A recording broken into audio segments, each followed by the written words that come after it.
ಸದ್ಯಕ್ಕೆ ದೆಹಲಿಯಲ್ಲೇ ಬೇಡು ಬಿಟ್ಟಿರುವ DCM DK Shivakumar high command ಜೊತೆ ಚರ್ಚೆಯಿಂದ ಬೇಸರಗೊಂಡಿದ್ದಾರೆ ಎಂಬ ಪ್ರಶ್ನೆ ಮೂಡ್ತಾ ಇದೆ. ಯಾಕೆಂದ್ರೆ ರಾಹುಲ್ ಗಾಂಧಿ ಈಗ ಆಲ್ರೆಡಿ ಕ್ಲಾಸ್ ತೆಗೆದುಕೊಂಡಿದ್ದಾರೆ, ಹಾಗಾಗಿ ಬೇಸರಗೊಂಡಿದ್ದಾರಾ ಡಿಸಿಎಂ ಡಿಕೆಶಿ ಅನ್ನೋ ಪ್ರಶ್ನೆ ಮೂಡ್ತಾ ಇದೆ.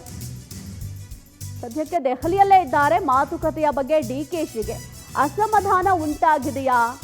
ಹೈಕಮಾಂಡ್ ಭೇಟಿಯ ಬಳಿಕ ಮೌನಕ್ಕೆ ಡಿಸಿಎಂ ಡಿಕೆ ಶಿವಕುಮಾರ್ ಅವರು ಜಾರಿದ್ದಾರೆ. ಇಂದು ಡಿಸಿಎಂ ಡಿಕೆಶಿ ಮತ್ತೆ ಏನಾದ್ರು ಹೈಕಮಾಂಡ್ ಭೇಟಿ ಮಾಡ್ತಾರಾ, ವರಿಷ್ಠರನ್ನ ಭೇಟಿ ಮಾಡ್ತಾರಾ, ಮತ್ತೊಮ್ಮೆ ಏನು ಪ್ರಕರಣ ಆಯಿತು ಅದರ ಬಗ್ಗೆ ಸಮಜಾಯಿಷಿಯನ್ನ ಕೊಡ್ತಾರೆ, ತಮ್ಮ ತಪ್ಪು ಏನು ಇಲ್ಲ ಅಂತ ಏನಾದರೂ ಮತ್ತೆ ಸಮರ್ಥನೆ ಮಾಡ್ಕೊಳ್ತಾರ ಅನ್ನೋದನ್ನ ಕಾದು ನೋಡಬೇಕಾಗತ್ತೆ. ಈಗಾಗಲೇ ಡಿಸಿಎಂ ಡಿಕೆ ಶಿವಕುಮಾರ್ಗೆ ರಾಹುಲ್ ಗಾಂಧಿ ಅವರು ಭಾರಿ ಕ್ಲಾಸನ್ನು ತೆಗೆದುಕೊಂಡಿದ್ದಾರೆ. ಕಾಲ್ ತುಳಿತ ಪ್ರಕರಣಕ್ಕೆ ಸಂಬಂಧಪಟ್ಟಂತೆ ಈಗ ಆಲ್ರೆಡಿ ಸಾಕಷ್ಟು ಪ್ರಶ್ನೆಯನ್ನು ಕೂಡ ಕೇಳಿದ್ದಾರೆ. ಕಾಂಗ್ರೆಸ್ ಹೈಕಮಾಂಡ್ನಿಂದಲೇ ಡಿಕೆಶಿಗೆ ವಾರ್ನಿಂಗ್ ನೀಡಲಾಗಿದೆ. ಡಿಕೆಶಿಗೆ ವಾರ್ನಿಂಗ್ ಕೊಡ್ಸೋಕೆ ಸಿಎಂ ಮುಂದಾಗಿದ್ರಾ ಅಥವಾ ಸಿಎಂ ಮುಂದಾಗಿದ್ಯಾಕೆ?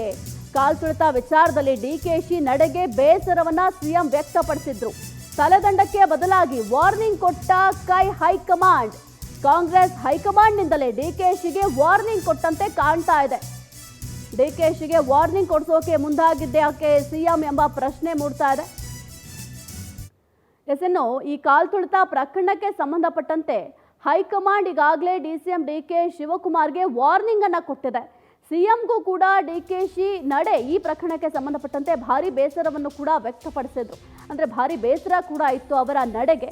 ಹಾಗಾಗಿ ಏನಾದರೂ ಹೈಕಮಾಂಡ್ ಮುಂದೆ ಈ ರೀತಿಯ ಪ್ರಕರಣದ ಕುರಿತು ಮಾಹಿತಿಯನ್ನು ಹಂಚಿಕೊಂಡು ಡಿಸಿಎಂ ಡಿಕೆ ಶಿವಕುಮಾರ್ಗೆ ವಾರ್ನಿಂಗ್ ಮಾಡಿಸಿದ್ರಾ ಸಿಎಂ ಅನ್ನೋ ಪ್ರಶ್ನೆ ಸದ್ಯಕ್ಕೆ ಕಾಡ್ತಾ ಇದೆ.